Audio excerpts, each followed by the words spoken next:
President Trump expected to defy the FBI and release the Nunes memo today. This memo seeks to torch every floor of the FBI to protect the president. I think it's very important that the American people have access to the information contained in this memo. Devin Nunes neutered the confidence that people could ever have in the House Intelligence Committee. This memo is going to be a gigantic belly flop. This memo exposes crimes. I want prosecutions. White House aides are worried FBI Director Christopher Wray could quit in protest. This memo is not indictment of the FBI. It does not impugn the Mueller investigation. There is an ongoing effort by this president to completely discredit this critical investigation. This is New Day with Chris Cuomo and Allison Camerata. We want to welcome our viewers in the United States and around the world. This is New Day. It is Friday, February 2nd, 6 o'clock here in New York. Chris is off. John Berman joins me. Hi. Memo Day and Groundhog Day. Can't be a coincidence. Yeah, you're right. We'll get into both of those. Here's our starting line. President Trump is set to approve the release of that controversial GOP memo alleging surveillance abuses, despite the strong objections from the FBI and Justice Department. Sources tell CNN that the president believes the memo could discredit the Russia investigation. Will this be used as a justification to fire him? And amid all of this, a new concern this morning, some folks in the West Wing are now worried that after all the Republican hyperbole, the memo really isn't all that. We have it all covered for you. Let's begin with CNN's Abby Phillip live at the White House. Good morning, Abby. Good morning, John. Well, after a week of anticipation, President Trump is expected to go against the advice of his top law enforcement officials and pave the way for the House Intelligence Committee to release this controversial GOP memo alleging FBI surveillance abuses. President Trump expected to ignore the warnings of his FBI chief and Justice Department officials, approving the release of the GOP memo alleging FBI surveillance abuses today. CNN has learned that President Trump has told friends in recent phone conversations that the memo may help him discredit Special Counsel Robert Mueller's Russia investigation. House Speaker Paul Ryan insisting otherwise. The more transparency, the better. This memo is not indictment of the FBI, of the Department of Justice. It does not impugn the Mueller investigation or the Deputy Attorney General. The Washington Post reporting that Mr. Trump never had any hesitation about releasing the memo and made the decision before even reading the document on Wednesday, after two conservative congressmen brought the memo to his attention just 2 weeks ago. I have concerns about the process, about representations that may be made in court pleadings. I think it's up to the American people to judge for themselves. The Post also reporting that President Trump thinks releasing the memo will help him build a public argument against Deputy Attorney General Rod Rosenstein's handling of the case. CNN has reported that President Trump has recently vented about wanting to fire Rosenstein. A senior administration official tells CNN the memo is likely to be returned to Congress today with no redactions, but the House Intelligence Committee may still make changes to accommodate intelligence concerns before releasing the memo to the public. Despite this, a source familiar with the FBI's stance says the Bureau continues to have grave concerns, remarking that edits will not change the overall false narrative of the memo. This memo is of such low quality that when it is out there, people will very rapidly see that this is just the latest installment of second-rate efforts to impugn the FBI. CNN has learned that top White House aides are worried that FBI Director Christopher Wray could quit in protest if the memo is released. Others downplaying the memo's significance, wondering if it is worth the showdown between the president and his hand-picked FBI chief. Mr. President, are you worried the FBI director may quit over this decision? Former FBI Director James Comey, who was fired by the president last May, tweeting that he appreciates the FBI speaking up, noting American history shows that in the long run, weasels and liars never hold the field so long as good people stand up. Now, Allison and John, we have yet to hear directly from the president about his rationale for releasing this memo. And it looks like, based on his schedule today, we may not. He plans to meet with North Korean defectors in the Oval Office today before heading to Sterling, Virginia to push an immigration plan. And then he's going to Mar-a-Lago for the weekend, where he's going to spend Super Bowl weekend at his resort down there. We'll keep you posted if we hear anything more from them, Allison and John. Please do, Abby, because anything could happen in the next hours. Thank you very much for that reporting. Let's bring in in CNN political analyst John Avlon and CNN legal analyst Michael Zeldin, who worked with special counsel Robert Mueller. Great to have both of you here on this important day. Let's start with the president's mindset. So the reporting is that he has always been gung-ho about releasing this memo, even before reading it, and that he thinks that this could give him the justification to fire Rod Rosenstein. Let's just take a second to recognize how insane that is. The president is talking to friends on the phone, saying this memo, which has been hyped up by his friends and supporters at Fox News and in the conservagency of media, is going to give him the pretext he needs to further obstruct justice and fire people in the Justice Department investigating him and his campaign over questions of obstruction of justice and collusion. That is almost a tsunami of terrible judgment. But it also shows a degree of coordination between the House Intelligence Committee and the White House and the president, which itself is incredibly troubling. And for Paul Ryan to pretend it's got nothing to do with those things, I just want to stop you there. The coordination between the White House and the committee, what do you mean? What's the evidence of that? Well, look, I think we've seen that Devin Nunes earlier this year, or earlier in 2017, had to effectively be sidelined from the Russia investigation because he was working with people in the National Security Council. Of the ethics, but you think it's still going on? I think those patterns are hard to break. And when you have Nunes not sharing information with the FBI, with the Justice Department, but having a close relationship and parroting talking points with the White House, I think that's a troubling fact pattern, and we're going to find out more about it. But I would not be surprised at all if we find there's been conversations. It certainly has not been denied under oath. In fact, basically the opposite. Let me do this. You brought up Paul Ryan here, who swears this is not about the Mueller investigation. Let's listen to what he says. This memo is not indictment of the FBI, of the Department of Justice. It does not impugn the Mueller investigation or the Deputy Attorney General. What it is the Congress's legitimate function of oversight to make sure that the FISA process is being used correctly, and that if it wasn't being used correctly, that needs to come to light and people need to be held accountable so that we do not have problems again, because this does affect our civil liberties.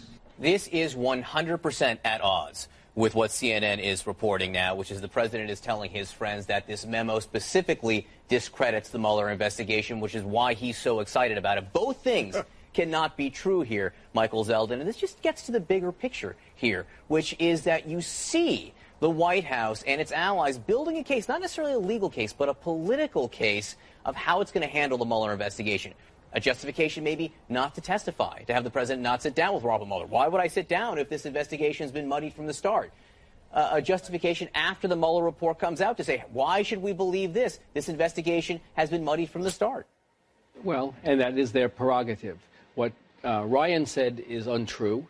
This is not about oversight. Oversight would involve Christopher Wray coming and testifying before the committee, as he offered to do and was rejected. He said this is not an assault on the FBI. Christopher Wray, the FBI director, thinks otherwise. And he said this is not an attempt to bloody up Mueller's investigation, but he's telling friends on the phone this is exactly what it is. So there's no credibility that's coming out of the Hill on this topic. With respect to Mueller and his team, they're following the Clinton playbook in part, which is to shoot the messenger because they have problems with the facts that are being investigated. That's fine, but in the end, it didn't help Bill Clinton, all that much. Maybe it prevented him from being removed by the Senate, but he got impeached and he got tried, and his presidency was impacted by it. It's fascinating to read all of the reporting into the people who've tried to stop this from coming out. So Chris Wray has talked to John Kelly to try to stop this from coming out. Here's what the Washington Post is reporting about this. Director of National Intelligence Dan Coats also met with John Kelly at the White House this week to express his reservations. One U.S. official said the discussions between Kelly and national security officials largely focused on the need to protect sources and methods of intelligence gathering, as well as concerns about setting a dangerous precedent. Yeah. So, this isn't subtle, folks. You've got the director of national intelligence, the head of the FBI, both Trump appointees, and members of his own Justice Department saying, don't do this. This is reckless. This could set a dangerous. Who may go over this memo in a second, because it's fascinating. There may be people who get fired and or quit over this. We just don't know yet. But on the issue of transparency that you brought up is fascinating, right? Transparency would be allowing us to see the data, which you can't do because that's classified. More transparency would be to have not just the Republican analysis of that data, which is not data itself, it's the Republican view of it. and give us the Democratic view as well. Show us both things at once. Short of that, it's not transparency. There's no transparency here. If there was transparency, if you step back and you listen to what the justification for the release of the memo is, Congressman Nunes believes that there have been abuses in the FISA application around the Carter Page warrant. And so he's determined somehow to figure out whether that's true or not. Well, if we take him at his word and that's what he's really out to get information with respect to, then you call up the IG and you say, investigate this. Or you call in all the relevant people to a closed-door, classified oversight hearing. You say, I want to know about this. But neither of those things have happened. And in fact, more or less, they've both been rejected. So you know now this is a political narrative that they want to put out into the field to set the cement of this view that there were abuses in the Carter Page warrant process, and as a consequence, everything from it, the fruit of the poisonous tree, everything else is tainted, and therefore we can't believe anything. And if the issue really was a commitment to civil liberties, there are a lot of different ways the Speaker of the House could show his concern about this. But this is clearly partisan. And what's particularly sad is to see the head of the House Intelligence Committee, a member of Congress, act like an errand boy for the White House and diminish and set his own legacy on fire. Here's what some of the reporting says that inspired the president to feel that the memo should become public. Before he had read it, it was CNN, it was Trey Gowdy, Congressman Trey Gowdy, who was on Aaron Burnett's show. So it was this moment that the president watched on Air Force One while coming back from Davos. Watch this. About the process, about representations that may be made in court pleadings. I have concerns about the duty of government to provide complete, full, accurate information. You know, FBI agents and prosecutors are not advocates at this stage. We are representatives to the court. So there is an obligation to present accurate, full, complete information. And that's true in every criminal case or every counterintelligence case. They just don't get the scrutiny that this one does. That moment, I guess, gave it heft in the president's mind. What do you hear there? I don't know that it gave it heft, but what it did tell you was that he is misrepresenting the process. Trey Gowdy is. Trey Gowdy is. The way this works, if this is, again, about the FISA warrant that was obtained, what they're all upset about politically is that the dossier, the intelligence in the dossier was part of the process. We don't know what part of it. Right, but they make it sound like it's a lot. The lion's share. I understand that. But so to understand the process, this is an application where executive branch officials, DOJ and FBI, go before a judge who has to make a determination of whether there is probable cause to believe that a warrant is worth implementing. And these are judges who, when you listen to the hearings on the reauthorization of FISA, the majority said these are, and I have the language, these are highly respected judges appointed by the Supreme Court Justice, the Chief Justice of the Supreme Court. So these were touting these judges' great capabilities. So we didn't have anything to worry about warrantless FISA acquisition. These are the best of the best. But now, of course, when they're making a routine probable cause determination, they're going to be somehow snowed by an FBI agent who is going to rely on raw data to make it. It's laughable. That's good context. Just laughable. That's really All right, guys, stand by. We're going to discuss a lot more of this coming up. I will note one thing. Trey Gowdy is the one Republican on the committee who has seen the underlying data and intelligence. Not Devin Nunes, who is putting the bill out under his name, but Gowdy has seen it, which is a now note he's right there. running out the door. And he's getting out of Dodge, right? But he has seen it. All right, so if this memo becomes public today, could it force the FBI Director Christopher Wray to resign? Is that something that's possible? We'll discuss next. Today's officials today by approving the release of this controversial Republican memo. So, could this lead to the president's new FBI Director Christopher Wray resigning over the release? Let's bring back John Avlon and Michael Zeldin. Guys, let's just, restate what the reporting here is. CNN is reporting on this, that there are people inside the White House concerned that Christopher Wray might quit over this. The other side of this is all kinds of reports that note the Kremlinology of how the FBI put out its statement. Christopher Wray didn't sign it so that he wouldn't have to personally own it. Without his name there, maybe he won't have to resign. And other folks saying he won't resign over this. No, it is Kremlinology because it's really arcane. Look, the fact the White House is concerned that Wray might resign shows, look, the devastating effect of a double resignation within a first 18 months of a presidency, no confidence from law enforcement. On the other hand, that in some ways, the president's been trying to pressure people in his cabinet to resign all the time. For all the rhetoric of "you're fired," the president actually doesn't like that form of particular conflict. He likes to bully and force people out. If Wray steps aside for reasons of honor around this, around this memo issue, then the president gets to appoint someone else. And the whole point is we see the center of gravity in the Trump administration towards more loyalists, more apparatchiks in position of power. That doesn't help the pursuit of truth. Two Democrats I talked to yesterday said they don't want to see this happen. No. Two members of Congress saying, yeah, that wouldn't be a good thing. No. Okay, possibly the bigger question is what it does to Rod Rosenstein. So there's been reporting that this memo will somehow impugn Rod Rosenstein. And he, of course, oversees Mueller's investigation. So is this the predicate for getting rid of Rod Rosenstein? Well, factually, there's no predicate here. There's nothing in this FISA authorization and then reauthorization that Rosenstein apparently signed off on that gives anyone cause to believe that he needs to be fired. Right, but politically, the president it. can say, look at this memo. This shows that something has gone terribly wrong. Right, but that's what I'm saying to you. You cannot make that argument based on the facts of the case. This was an authorization for a warrant back in the summer. Then they have 90 days. During that 90 days, they have to acquire additional evidence to re-up the warrant. It's not, you can't rely on the original intelligence. You got to keep iteratively gaining new intelligence. So it can't be the dossier in the reauthorization. That's right, and so Rosenstein, as I understand the facts, signed off on the reauthorization. So it goes through all of the FBI, then it goes to the DOJ, it goes up to the line people, then it finally gets to Rosenstein. They say to him, boss, everybody has vetted this. Can you sign off on it? He reads it, which is 6,500 pages, these things, and then he says, all right, I think we have probable cause. Let's reauthorize it. So there's nothing in that continuum that says this is a basis to fire. And if they want to fire, they can fire because he has the constitutional right to do so. You're living in this world where he needs factual reasons to fire Rod Rosenstein, not political reasons. And what he's looking for, one would think, is political justification, and this might give him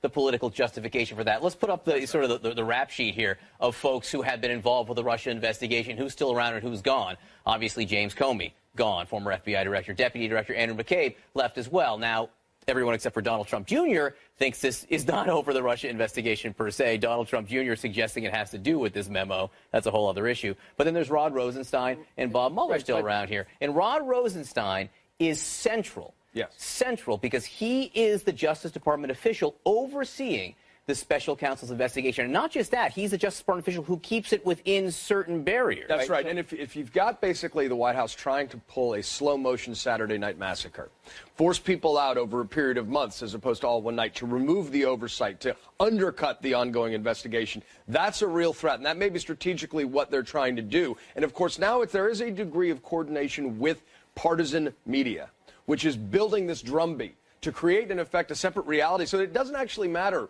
what the memo says. It's the narrative that's been created around it that folks will believe. And that itself is a separate form of political warfare. Right, but I guess the point I was going to make is this, that in respect of the firing of Comey, there was a plausible argument. He didn't do a good job on the emails with Hillary Clinton. He testified about a counterintelligence investigation, which is not normal. And so that's behavior that's not acceptable. And the same thing is true with the other that he fired, McCabe. His wife was running for office. She was receiving money. He's biased. He didn't remove Strzok. There was a laughable but arguable argument politically for their removal. There is no credible or even laughable argument to get rid of Rosenstein on the basis of this FISA warrant. So they're going to really fire him if they want to because they don't like the fact that he's allowing Mueller to proceed with his investigation. Yeah, and the point there is that is an obvious step towards firing Mueller himself. Well, he doesn't even need to fire Mueller. If he could get the right guy, his loyalist friend in that position. In which position, the FBI or Rod Rosenstein? Rosenstein, yeah. Rosenstein then more or less controls Mueller's budget. Mm-hmm. And if he controls his purse strings, then he can capitate the investigation. Then Mueller has to go to the Hill, essentially, and say, you're not allowing, the Justice Department is not allowing me to proceed. That's interference. then you have a political nightmare. Oh, my goodness. All right. Well, you've all laid out the interesting scenarios that we will see possibly beginning today. John, Avalon, Michael Zeldin, thank you very much. Happy Groundhog Day. Yeah, yes, and to you. All right. So we have some new details to tell you about the 12-year-old girl who was accused of firing a gun at her Los Angeles middle school. Why police now say it may have been an accident. This is another in a long series of school shootings. Tomorrow on The X-Files, Academy Award-winning actress and outspoken talk show host Whoopi Goldberg, her view on President Trump and why she's on the march with women. We are here to say we're not taking it anymore. The X-Files with David Axelrod, tomorrow night at 7. Why create something? Police say a shooting at the Los Angeles middle school was, quote, unintentional. A 12-year-old girl is in juvenile custody for, quote, negligent discharge of a firearm. 4 students and a staff member were injured Thursday. One of the injured was a 15-year-old boy. He was shot in the head, but he is expected to recover. Few other details have been released. At least 18 people injured, 3 seriously after a minivan plowed into pedestrians on a busy street in Shanghai. Police say the vehicle was carrying gas canisters that ignited because the driver was smoking. Gosh. That driver is among the most seriously hurt here. Authorities say the driver has no criminal record and appears to be ruling out any kind of attack. All right, spoiler alert, no matter what Punxsutawney Phil sees today, the East Coast is bracing for another powerful winter storm. CNN meteorologist Chad Myers has our forecast. Can't the groundhog turn this one around somehow? I know. No, it's coming on Sunday. It's not going to be a big deal. But yes, no, winter is not over. Punxsutawney Phil is freezing out there at 11 degrees in Punxsutawney, Pennsylvania. What's coming down now for Boston, Rhode Island will be over probably in an hour or 2. But it's the cold air behind it that is really going to get your attention. Right now in Chicago, it feels like 7 below zero. Minneapolis about the same. Super Bowl is going to be cold no matter what. Good news, it's inside. Here comes the next storm system that you're talking about, Allison. It is coming up the East Coast, making rain and then back changing over to snow by Sunday night into Monday morning. Really chancing of ruining the Monday morning commute. We'll have to take a look at that. It does warm up slightly. All Phil's going to say today is that there's cloud cover. But you know, John, he always sees his shadow. There's so many TV lights out there. How could he not? I hear the disdain. I feel like meteorologists around the world just loathe. Let's go to our groundhog correspondent. Go ahead, I will say, senior groundhog correspondent, first of all, you're saying, Chad, that the system is rigged. This is big news for people watching. Second of all, the entire forecast you just gave would be so much more compelling if just today you wore a giant groundhog outfit. Yes. That would be my last day on CNN. Yeah. No, I think it would go viral, my friend. Thank you, Chad. John Avalon has strong feelings about Groundhog Day. Proving my point that every meteorologist hates Punxsutawney comments just like that. We should listen to giant rodents more when it comes to forecasting. President Trump, no connection here, declaring Americans are dreamers too. Is he trying to reshape and redefine the immigration debate? We'll dig in next. With some extra strength. I've got plenty of time to work out, said no one ever. Does not like the term dreamers for the young undocumented immigrants brought here as children. Some people call it dreamers. It's not dreamers. Don't fall into that trap. And I said the other night, you know, we have dreamers too. We have dreamers in this country too. We can't forget our dreamers. I have a lot of dreamers here. Here's the term the president prefers, DACA people. You may recall it's just not as catchy as some of his other stuff. During Tuesday night's State of the Union, the president said, quote, Americans are dreamers too. You heard him say that. Let's bring back John Avalon and Anna Palmer, senior Washington correspondent for Politico.com. Anna, it was interesting to hear him. I mean, that was he's been all over the map, obviously, with dreamers. But it was quite interesting to hear him say that that's an Obama term, okay? So he's not going to use that Obama term for dreamers. That's his first objection, I think. And also, he just seems to be a little bit less sympathetic there than he has been in the past. Well, dreamers is something that's sympathetic. It's something that we can feel, that you can kind of personalize, where this is a president all about branding. DACA people, there's distance there. It allows him to maybe not be as sympathetic in terms of what actually they're going to get done by March or later this year. It's too humanizing. Using the word dreamers is just too humanizing to describe these people brought to here as kids through no fault of their own. John Avalon, look, you and I have actually had this discussion before about how political terms, shape discussions and debates. But the bigger picture here, though, is the president reading his stage directions out loud, right? He's basically admitting in West Virginia, where you were, to the Republican members of Congress here, this is where I'm driving this discussion, and this is where I'm driving this debate. Yeah, look, the president is a master marketer, and when he uses terms, he's using them intentionally. He's also trying to soften up the right. because the proposal they're pushing has opposition on the far right. It has opposition on the left, certainly. And so, by sort of denigrating Dreamers, which is a Democratic term to be clear, and calling them DACA people, he's trying to send the signal that, look, I'm not too terribly sympathetic here. All right, guys, a little bit of breaking news here. The president is weighing in just now, vaguely on the issue of the memo and intelligence gathering. Let me read this to you. He just wrote this seconds ago.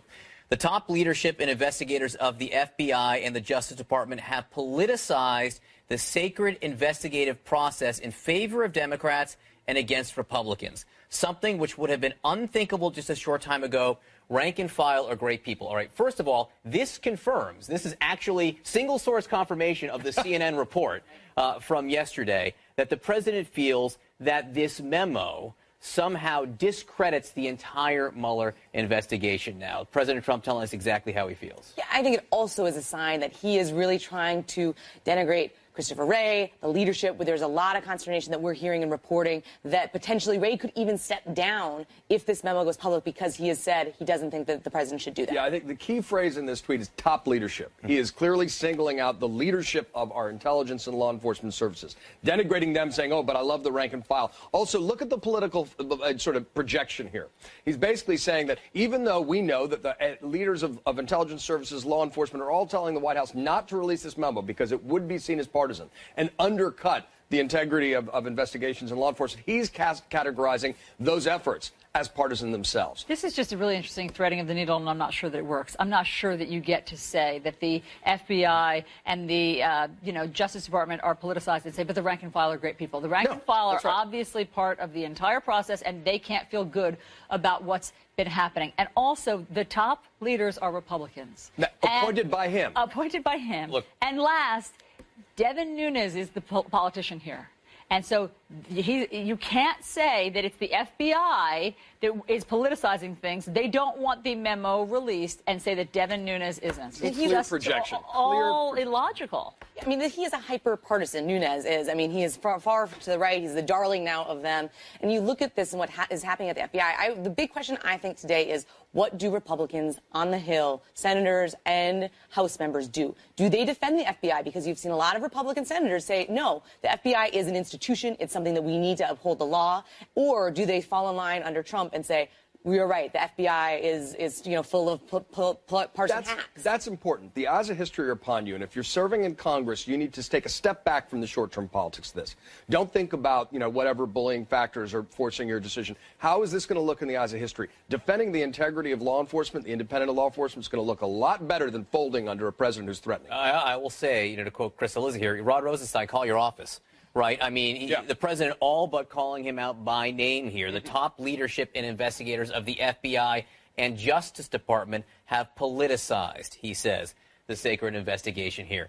Look, we know, James Comey's already gone. Andrew McCabe is already gone. Those folks are already gone. Rod Rosenstein, whom he appointed as the Deputy Attorney General, he is very upset about. This seems like an early morning justification to begin a move. Right. I mean, everybody believes that this memo, he has made the decision, it's going to be released. This is kind of the starting point for that justification. And it's typical Trump playbook. You attack your opponents with the thing that you're doing and being in charge of yourself. It muddies the waters. It's a Republican memo coming out, the Democratic memo not being released at the same time. So it is, by definition, partisan. Correct. And Palmer, John Avlon, thank you both very much. Okay, it's the final countdown to Super Bowl 52. You don't say. Well, I hear... Listen to this, John. I'll tell you all about it. It's the Eagles versus the Patriots. You don't say. It's also Destiny versus Dynasty, as I can tell you. Okay? And I'm going to explain all that when we go to the Bleacher Report live from Minneapolis for some reason. Next. Good morning, John. Yeah, organizers have been preparing for this event for nearly 2 years, and the security surrounding the Super Bowl goes above and beyond that of any other American sporting spectacle. It's designated as a Level 1 national security event, the highest level possible. Federal officials have about 10,000 volunteers assisting them. That's in addition to law enforcement and resources that they're pulling from all over the state. One small town, Ellie, about 4 hours away, is sending 30% of their police department. Now, granted, they only have 7 officers there, so they're only sending 2, but that gives you an idea that it's nearly all hands on deck to ensure the safety of fans here in Minneapolis for Super Bowl 52. which is just around the corner. And that means it's almost time for our kickoff in Minnesota, a CNN Bleacher Report special, where two-time Super Bowl champion Hines Ward and I will join early starts Dave Briggs. We'll bring you some intriguing storylines surrounding the big game. It's tomorrow at 2:30 Eastern on CNN.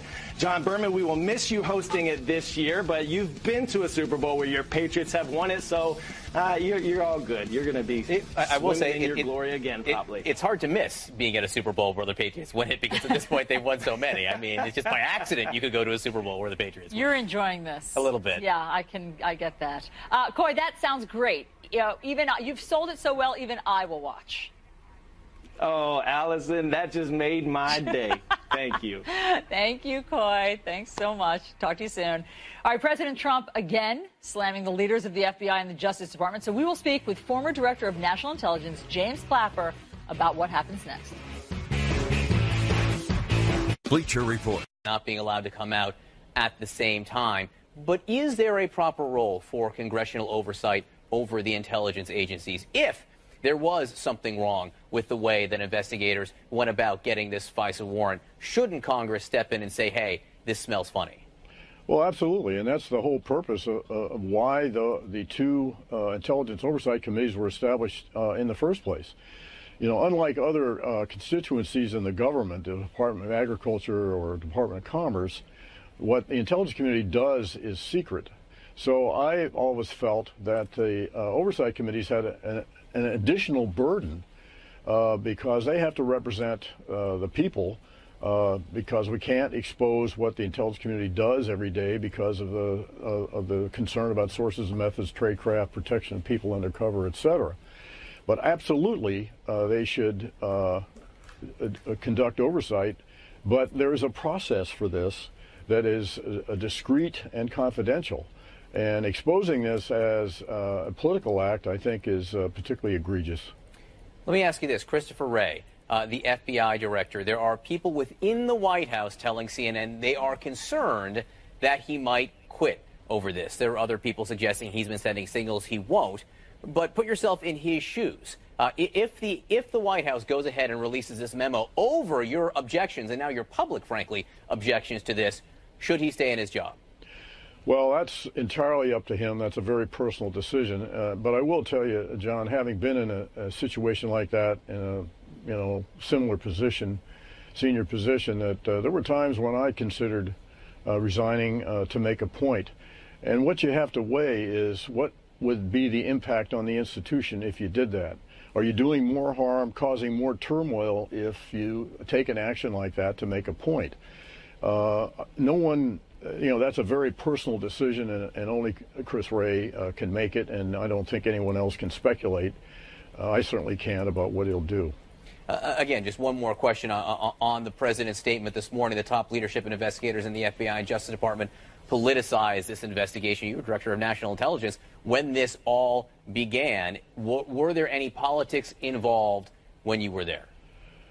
Well, I don't think so. People will argue that till the cows come home, but I know in the preparation of our intelligence community assessment, we try to keep the politics out of it and just report on what and we did so with pretty high confidence in the findings of that intelligence community assessment. Obviously, when we went to the Hill to brief it, there were varying reactions to what we said in the intelligence community assessment, and some Republicans did look for political motives, but we tried to keep very hard to keep that out of it. I didn't see it, certainly not among the analysts that actually did the work. Let me ask you one question on some other news today. We learned that Mike Pompeo, the CIA director, did meet with Russian intelligence chiefs in the United States last week, despite the fact that at least one of them were listed under Russian sanctions. Now, our understanding from Jim Sciutto is that they went through the proper processes to okay this meeting, and certainly former U.S. intelligence chiefs have met with Russian leaders before. What do you make of this meeting? Well, sort of mixed message here. First, it is a good thing to try to communicate and dialogue with the Russians, although I've, in my experience, found that to be very unsatisfactory and pretty much a one-way street because the Russians are at best transactional.